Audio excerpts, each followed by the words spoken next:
Hello, beautiful ladies, and welcome to Authentic Woman Podcast. I'm Amy Cummings, host and coach and strategist. And my guest today is Rachel Michael. Welcome, Rachel. Hi, thank you so much Uh, for having me on here. oh, you're so welcome. Good to see you. Something interesting I was thinking about as I was planning for our time together, we have never met in person, No, right? yeah, So we right. met We each other haven't. on a networking Zoom virtual networking group that we're both in during COVID, and Yes. had some independent conversations. And I love the work that you're doing, and um, with the clients that I work with. I think fashion and style and how we show up in a room is important. And many women, I think, struggle with that. And so I want to talk about that today, as well as a little bit of your story, Rachel, of going from being an employee in the style industry and then starting your own business. So let's just begin. For those who don't know you, just share a little bit about who you are and what you do and your expertise in this field. Yeah, so I am a personal stylist, or sometimes I'll say style coach, because I feel like it goes a little bit beyond just the image. But I help women just lean into wearing what they love so that they can walk into a room and feel really good about themselves, because style is just this powerful tool for confidence and self-worth that can be used. So I do that through wardrobe edits and shopping sessions and styling sessions. And I actually have a process that I like to lead people through, so that it's not just about getting a couple new pieces, but it's really about getting to the root of what is frustrating them with their style and how can we actually solve for that using all of those pieces I just talked about. That's beautiful. Have you always been like a fashionista, even as a little girl? Like, did you love fashion and style? Yeah, so that's a good question. It's one I get a lot, and I actually love telling the story because a lot of people assume like I've just always been stylish. And I would say like as a kid, I was a fashionista, maybe a little bit of a style diva, if you will. I would drag my mom to the mall for hours in Bismarck, North Dakota, until I found the just right look I wanted. So I'm sure she really loved that. But so I've always had a love for style. I would sketch fashion designs. I thought like style was going to be my thing, and I was going to become a fashion designer. And I loved getting dressed and wearing funky, fun, wacky, weird, whatever, like out there, just totally experimenting, right? But when I actually hit puberty, I gained a ton of weight, what felt like overnight to me. So I was this gangly little kid.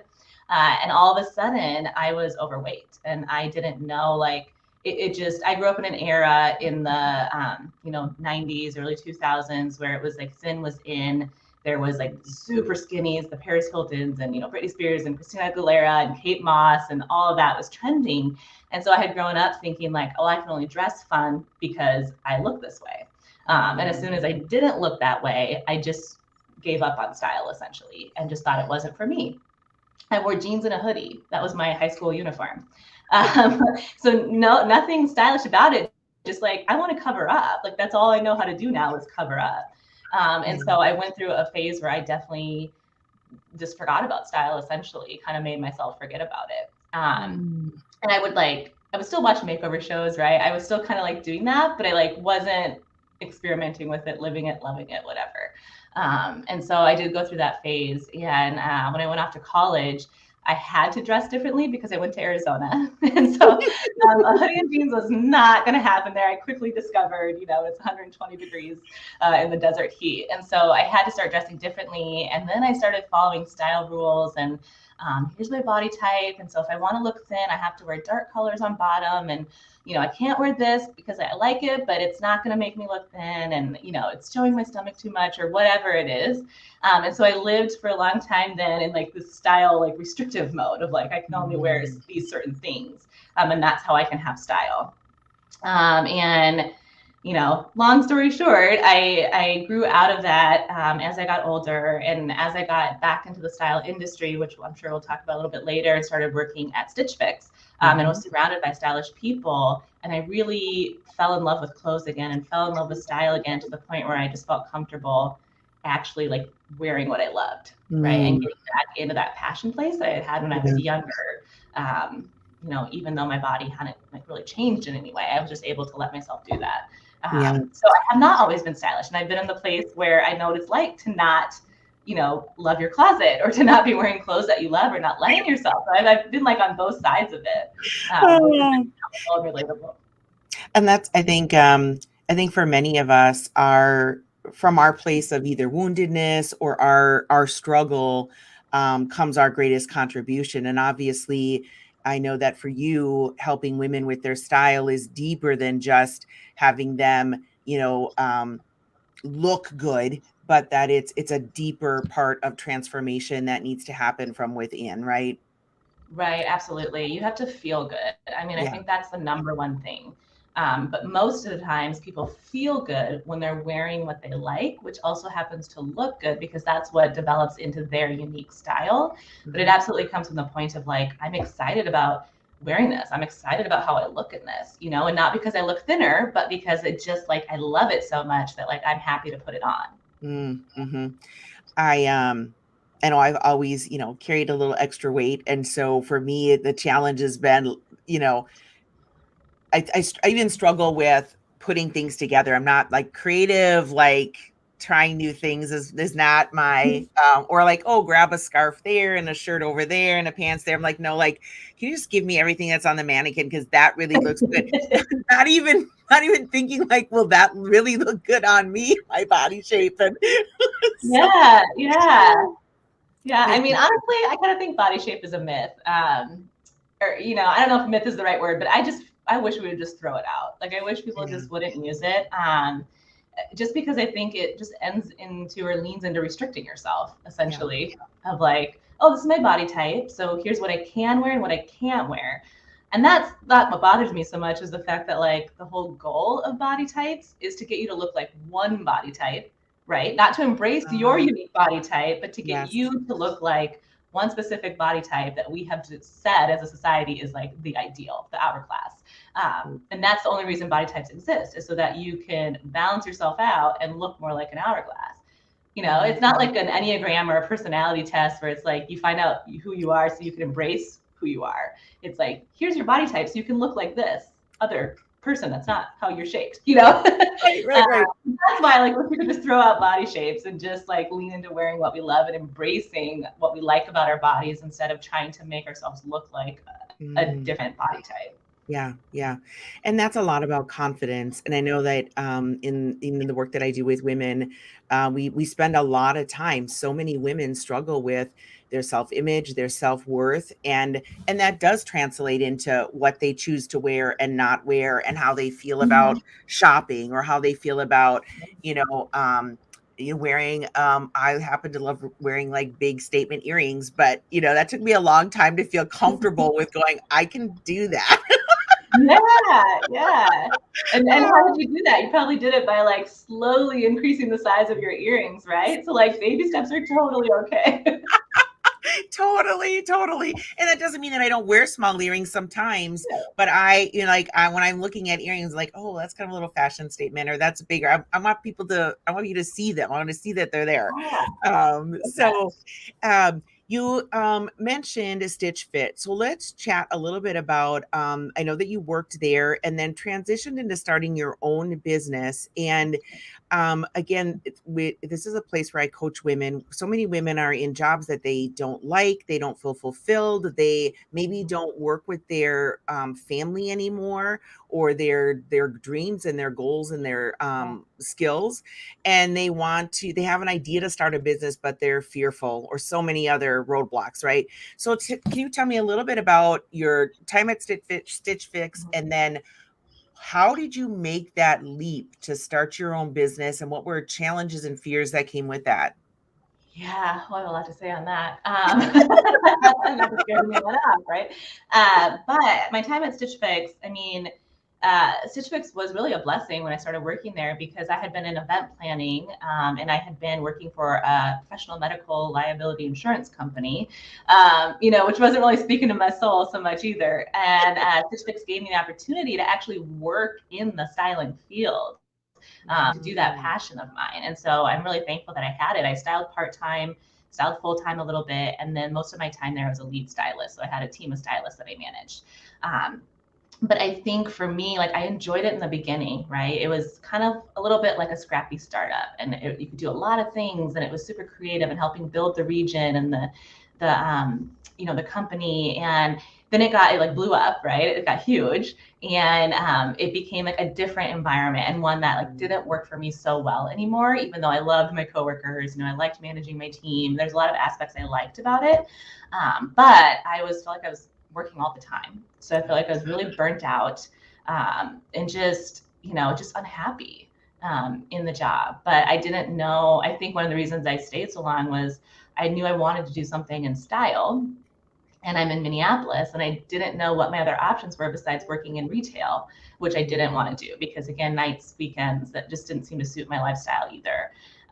So I felt kind of stuck, right? Which I think a lot of people do. And you're like, what's going to be better than this? I don't know. Like, I feel like there's no other options for what I want to do. And that's just like an easy place to like circulate it, which I'm sure you hear a lot. Yes. Yeah. Yeah.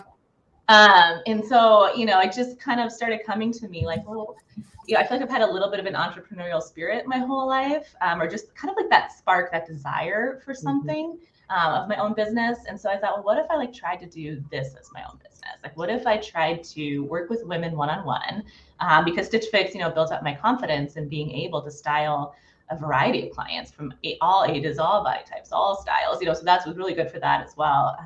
And so I just was like, I think it was in end of 2018, I kind of had this idea of like, what if I try to start my own business? So then I spent the next year, what I call like procrastination stage, right? Where it's like, well, I have to think of a business name first. And so I spent months on just a business name. Yeah. Trying to come up with the perfect one, right? Just the perfect name. And then it was like, well, I need a website and I need to know what my services are and all these things I could do before I actually started doing anything or before I actually let myself believe I could try this as a business, if that makes sense. Totally. Yeah. And so I spent about a year doing that. End of 2019, I actually got to the point where I started going to some networking events and just introducing myself as being the owner of this business that I hadn't really created, but was going to. And that helped build confidence. And then I had a few people that were friends of friends, so I had never met them. And I started testing out my services just for free and just making sure, like, am I going to like doing this? Right? Like, it's a big thing. And is this going to work for people? Are they going to like it? How does the process flow? And that helped build my confidence quite a bit. And then really towards the end of 2019, I was so burnt out. I was so unhappy, and I realized I think I could do this business, but I was getting nowhere with it because of my mental capacity was gone. Right? Like, yep. End of the work week, end of the day, like it was really hard to work on anything with my business. So I had a chat with my husband, and I was like, well, what do you think if I just like try this business? And I just quit and tried it with no clients, mind you, lined up or anything. And so thankfully he's really supportive, and he saw how happy I was. So decided to do it. So how I got into my business was I just took the leap. I quit, and I just said, I'm going to figure this out. I'm going to leap and hope a net forms at some point. Right. And so I did keep a part-time styling job at Stitch Fix. Okay. As like that helped me feel a little bit safer, and it was very flexible. And so, January 2020, I focused on my business full time with in-person styling services, right before a global pandemic. So like I laugh now at the timing of it. Didn't feel so funny then, right? But right. Yeah. So I started a in-person business 2.5 months before a global pandemic. So that was really interesting. The story that you share just about your journey, I think is very common, right? We're frustrated, burnt out in whatever job we're doing. We have this idea, or we want to take some of those skills and start something new, but we don't know how. And then there's, well, but I'm thinking about it, so I'm doing something with it, right? Or trying to think of a name, and then what is all the software I need to purchase, and then I got to get a website, like all of this stuff, right? And I think sometimes when it's very similar to what you're doing in your day job, I do think that exhaustion of when you get home, there's just no bandwidth left, right? To be creative and to start something new. So when you quit your business, quit with Stitch Fix, keeping just a little side, like, that you knew you could tap into and make a little bit of money. What was the shift that happened for you to stop procrastinating and get moving into massive action? Yeah. Yeah, I mean, the massive action to quit my job and just go into this, there was just a situation that occurred in my workplace that just gave me such clarity that like it was, kind of the straw that broke the camel's back, essentially. And it was nothing overly dramatic or crazy or anything like that, but it was just a situation that gave me so much clarity of like, yep, I cannot do this anymore. Like I just cannot. Like, the pain of change was less than the pain of staying the same. Essentially, that's what happened to me. And that's what forced me to take massive action where I was like, I just Yeah. cannot do this anymore. And that's where I ended up just making a plan to quit and quitting and diving into my business, and fears. We talk about fears. I mean, obviously I don't know, I describe it as pure panic of not knowing where your salary is coming from anymore, right? Like not knowing how much money you're going to have or where it's going to come from. And it's all reliant on you to get it, which is very different from the corporate world. And that was one of the challenges of like, I have to make my money now, right? Like, Yeah. so I describe, and I've heard entrepreneurs describe as a roller coaster. That's how I described it. It's a true roller coaster ride. And so when you're in a dip, when you're in a low point, like how do you motivate yourself? There's not a boss breathing down your neck, right? There's not like these external deadlines. It's like you trying to make things happen. And how do you do that? And then like, how do you not panic if there's not money coming in? And, and if you want to like phone it in for a few weeks because you're feeling kind of low, like then nothing's happening. So like, how do you can't like sit back and just do nothing and get your paycheck, Right. Um, Yeah. so yeah. Difficult times. And it takes a lot of bravery. It takes a lot of courage, right? It takes a lot of trying new things, right? I think in today's world, there's not like this cookie cutter. If you market this way, you will build your business, right? Yeah. Yeah. Um, and so would you say one of the things you had to do was kind of skill up? Like were there things you had to learn that you had never done before, or in the job you were doing, someone else was doing that, right? Yeah. Oh, 100%. There was so many things. And, I think about the fact that like I had never worked in sales. Well, hello, if you're in a business where you need clients, like you're selling all the time. And so I had to like try to figure out, I still don't have that figured out, right? Like that's still a big challenge for me. Yeah. Marketing, I was not big in social media on my personal social media. I didn't do it for work or businesses. And so I had to figure out like what do I do for Instagram? And you can't afford to hire anyone. So like you're figuring all that out on your own. I think those were two huge things I had to skill up in. And networking, like a big part of what I do for my business, and how do I make that work for me? How do I feel authentic in that? Mhm. Yeah, it was like, just ignorance is bliss. Like, I don't think if I had known these things, I would have jumped in. I'm glad I did. So I'm glad I didn't know them. So Right, like, maybe you shouldn't talk too much about that. It's okay not to know and figure it out as you go and learn later. right. Yeah, having an entrepreneurial spirit myself too, I find myself often going, I say yes and then I figure it out. But boy, had I known how much time or what I would need, how I would need to grow to figure it out, I might not have said yes. Yeah, exactly. And by the It way, makes me bliss. your social media looks fantastic. I follow you on Instagram and Facebook, and your emails. They look great. And I think that that's the continuity that one would want, like that the job that you do in styling. I mean, I think it would be specifically important for you to mirror that in the encounters that you have with potential clients and your clients, and then how that looks in the written word and how that looks in your images and social media. So I think you do a fabulous job with that. Thank you. It was definitely, I had to figure it out. I always tell people like, hey, if you want to feel better, go back to my first few posts. I don't mind. Go check them out. It's okay, right? Like, go see. You can do it too. Yeah. What is one piece of advice you would give to a woman who is stuck in her job, been thinking about something she wants to bring to the market, whether that's a service or a product?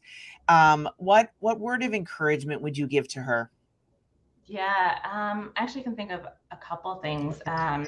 One, I would just say, like, if you have a strong desire for something, and this builds into my faith, but like, I believe that desire is put in your heart for a reason.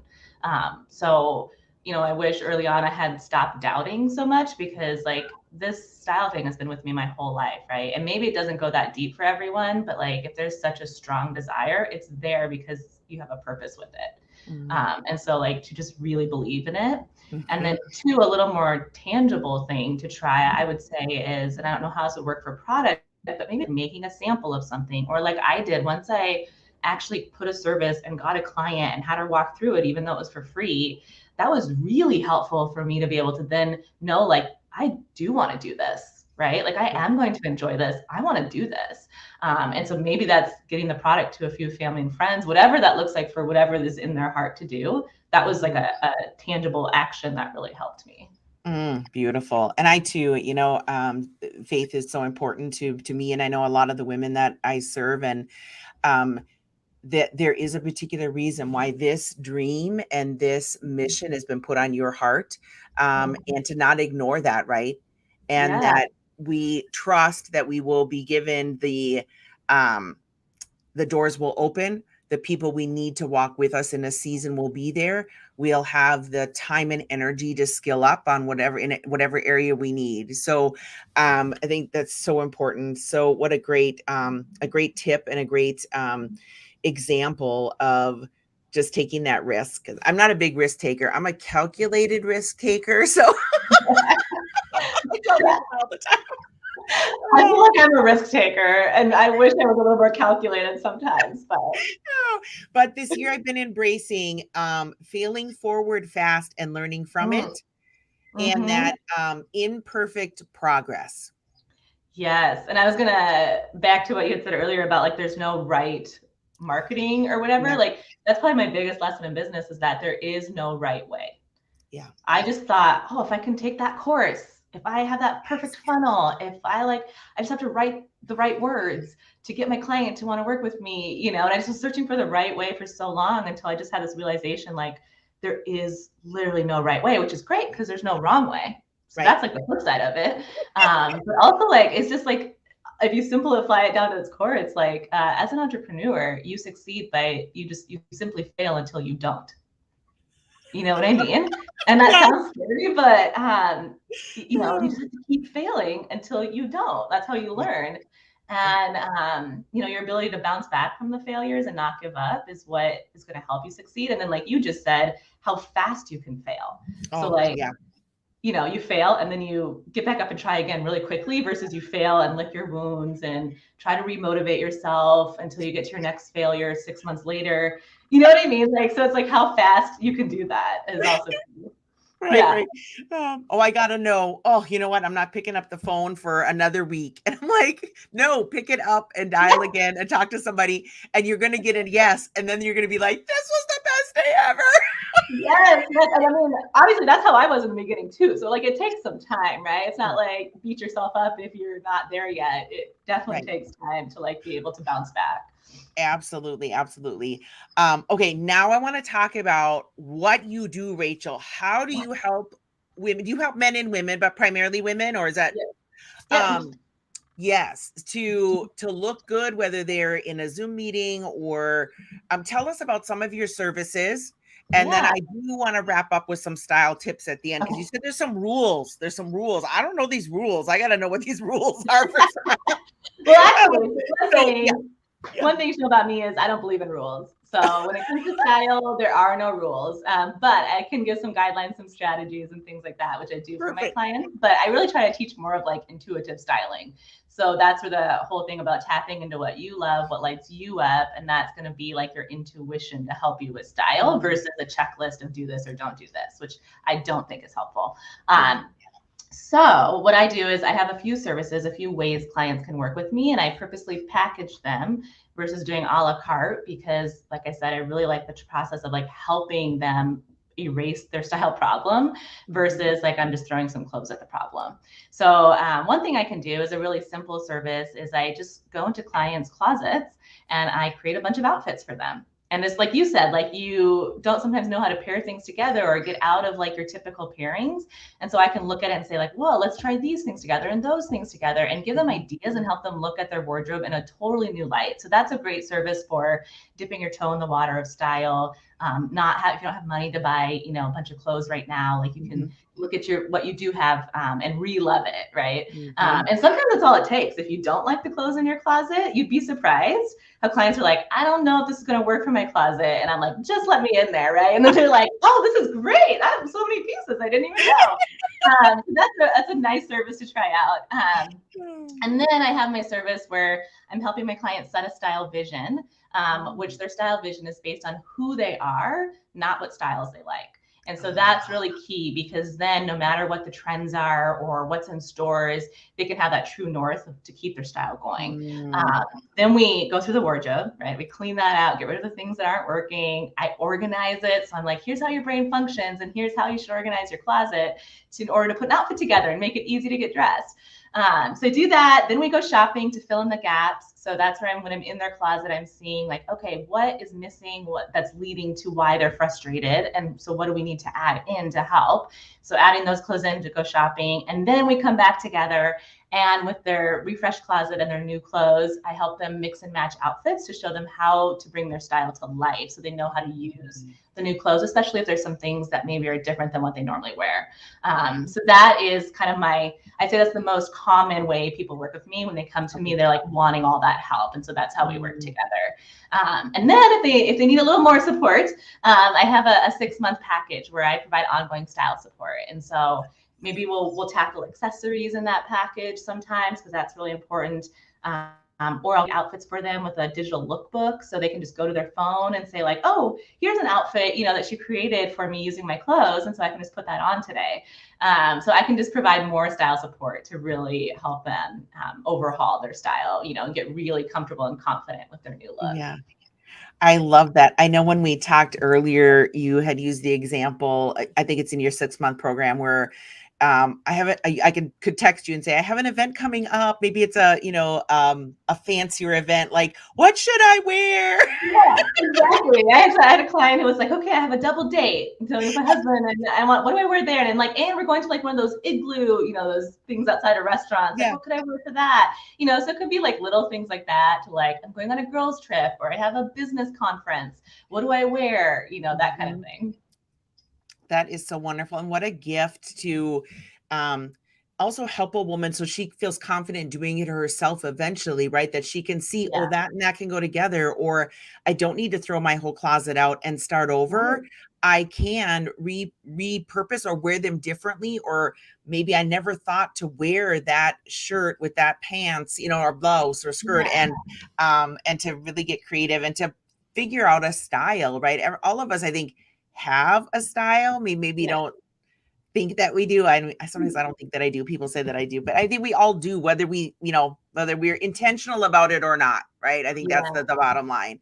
And where can people find you if they're interested, Rachel, and in following you or looking into your services? Yeah, so on my website, rachelmichael.com. is how they can find me. Also, I have a free resource they can sign up for on my website, which is 5 must-ask questions to define your personal style. So that's a really fun one to dip a toe again in the water and just have some fun with that. I'm very active on Instagram, as you mentioned earlier, and my handle for that is at Rachel Michael Styling.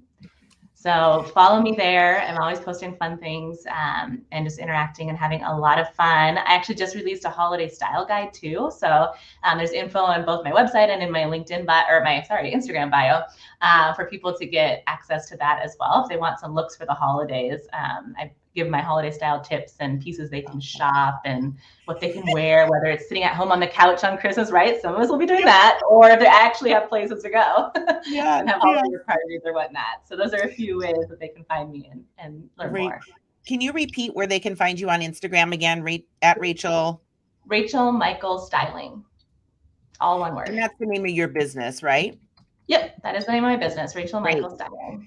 I just wanted to post those in the comments there so people have that. And then, okay, couple style tips. Share some style tips. Go.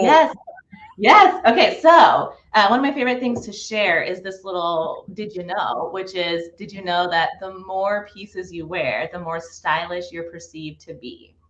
So when we think about style, it's that visual interest and engagement. And so if we think about, you have on, say, a t-shirt, jeans, and some shoes. That's three pieces, versus let's say you put on earrings, a necklace, you've got a t-shirt on, you've got a jacket over it, some jeans and some shoes and a cute handbag and maybe some bracelets stacked up. Like that could be 8 to 10 pieces. And so that's a way to look more stylish. So I know Coco Chanel's advice is always, before you leave the house, take one thing off, but I actually think the opposite. If you are trying to, or have the goal of wanting to be more stylish, then you could actually try adding a couple more things. Because I think her advice was for like Southern women who dress up everywhere they go, or did at the time when she was alive. And so I really think like today, it's just about like, maybe if we add a few more things to the outfit, that's a great way to just appear a little bit more stylish. And thinking about what to add, I always give this little tip, which is 4 components of a stylish look: texture, pattern, color, and shine. So if you think about, oh, maybe the thing I'm adding in, I want to add in some pattern because I don't have any in my outfit. Or maybe I want to add in some color because I don't have that. So color, texture, pattern, shine, if you can build those into a look, again, it helps with that complexity and that visual engagement to build a stylish look. And that's something you can just kind of look over and go, oh, how much texture do I have, right? Yeah. Color. That's awesome. I love what you wear. Everything I see you in on your Instagram, I'm like, oh, I would never have thought to pull that off. She looks fantastic in that. Thank you. I tend to go overboard on the shine. I'm okay with it because I love it. That's awesome. I love that. And now that I think about it, when I think of someone who I think is stylish, so to speak, oh, well, they do always wear a jacket or a sweater, or she has a particular purse, or her earrings, or something else pulls your interest, into what she's wearing. But I never really was conscious of that fact. Yeah, it's like a good analogy is like if you walk into a room and it's just one color, one texture, one or no patterns, all solid. It's a very different room than if you're walking to something that's really well interior design and it's got the color, texture, pattern, shine right everywhere. So that's kind of a good way to think about it. Beautiful. Thank you for those tips. Thank you for sharing about your leap from being an employee to an entrepreneur. And I hope that it will encourage other women who are considering it, thinking about it, and just maybe have some fear about it, that they're like, okay, I can do it too. I can take that first step. I can take that leap of faith and know that, that what I have to bring to the world needs, and that I will figure it out as I go, and there'll be people along the way to help me and guide me and journey with me and cheer me on. So Rachel, thank you so much. If anyone watching wants to connect with Rachel, we do have her email address and her Instagram handle in the comments. So check her out. And she does some great free stuff in her holiday guide. And so thank you for being with us today. Authentic Woman Podcast will be back next week on Wednesday. Talk to you soon, everybody. Have a good one. Thanks, Rachel.